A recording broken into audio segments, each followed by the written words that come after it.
Assalamualaikum warahmatullahi wabarakatuh. Hello everyone, my name is Adila Subaibi and please call me Dila. Today, I would like to tell you a story about Abdul Malik Karim Amrullah. Do you know who he is? Well, I gave you a clue. The clue is tenggelamnya kapal Van der Wijk. Yes, you got it! Buya Hamka! Buya Hamka, whose real name is Abdul Malik Karim Amrullah, is now as an Indonesian scholar and author.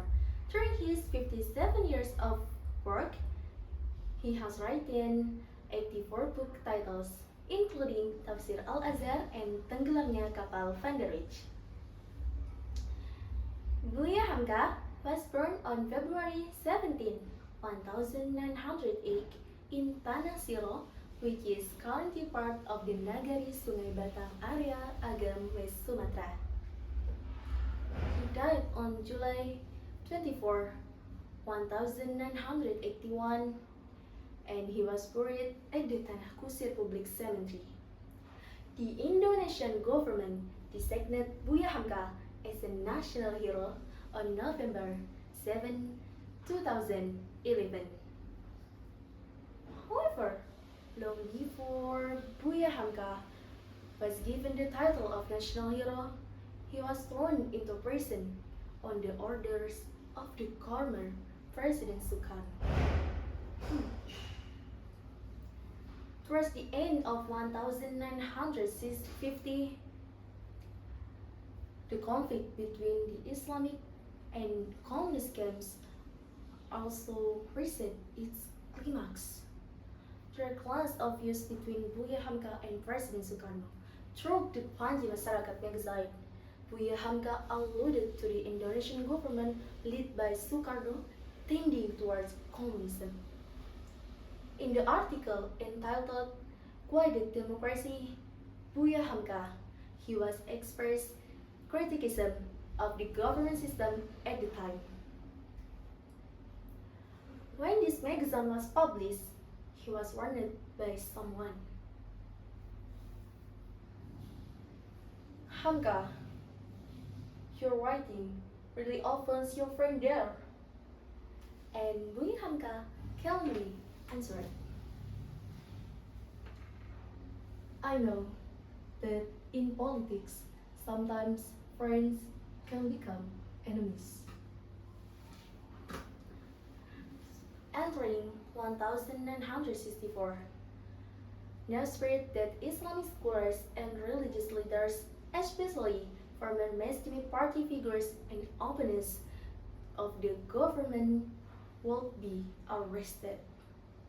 At the time, Buya Hamka remained calm because he felt he wasn't an important figure in the mainstream party and he didn't feel included in the group opposing the government.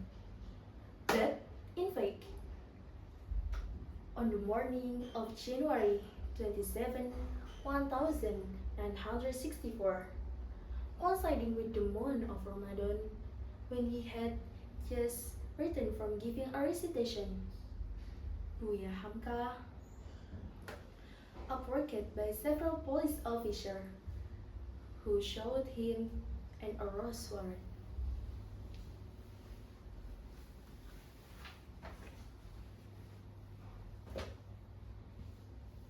Hamka, you're being detained under the anti-subversive law, said a police officer.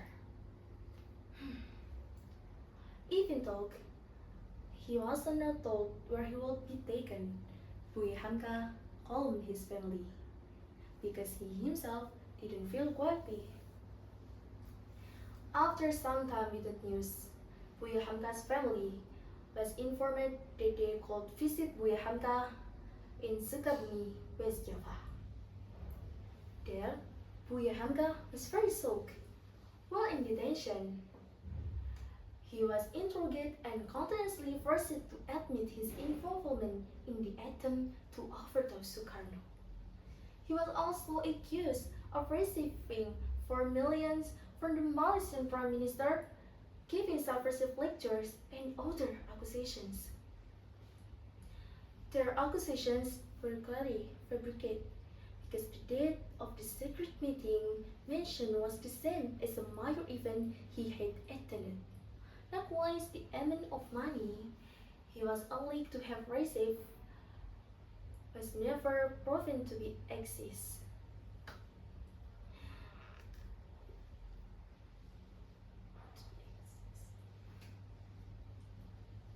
Meanwhile, the interrogators didn't want to accept answers from Buya Hamka because their aim in interrogating him wasn't to get the truth, but to first admit him to the accusations.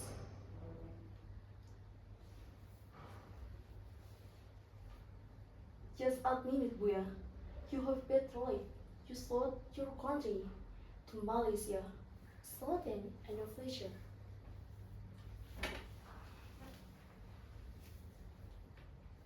I'm not a traitor. I sacrificed my body and soul to these nations, answered Buya Hamka calmly. You're lying. Sultan the official, and he hit the table too. Day after day, Buya spent in the prison with the accusations that had never been proved. The interrogators never end and the endless insults. Meanwhile, Buya Hamka was jailed. His books were also forbidden to get published or distributed. Even though Buya Hamka was never stopped writing. His body was jailed, but his mind remains free. The result, Buya Hamka had finished Tafsir al-Azhar as long as he was in the prison. In 1966, Buya Hamka released after 2 years and 4 months in prison. Sukarno's regime collapsed and all charges against Buya were true. After being released, Buya Hamka continues his work as an Islamic figure and he was appointed as the first chairman of Indonesian Ulama Council in 1975.